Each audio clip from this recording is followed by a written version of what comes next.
బాగున్నారా ఆంటీ? మీరుండగా మాకు లోటేంటమ్మా బట్టు. పట్టువా ఆంటీ అలాగే పిలుస్తారా?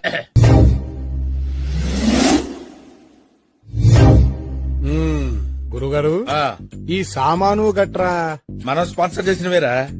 వీళ్ళు మిమ్మల్ని బాగా నాకేసినట్టున్నారు గురుగారు. నాకితే నాకేర్లేరా, సక్సెస్ అయితే అదే హ్యాపీ. ఈ మధ్య బాగా బిజీ అయిపోయినట్టున్నావు, రావడం తగ్గించేసావు. మరి 6 o'clock jogging, 7 o'clock gym, 8 o'clock yoga. మా గురుగారు 6 pack కోసం ట్రైన్ కదా. ఇంకా చాలే ఆపరా.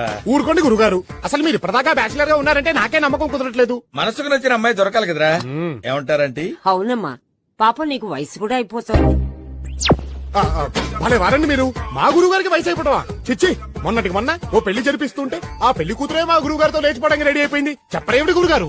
ఏం చెప్తావురా, ప్రతి పెళ్లిలో కామన్ గా జరిగేదే కదా. ఆంటీ కూడా వినే ఉంటారు. వినలేదే, చెప్పుకోవట్లేదేమో. ఇంకా లాక్కండి తెగుద్ది. నాకు అదే అనిపిస్తుంది. ఆంటీ, చందు ఎక్కడా?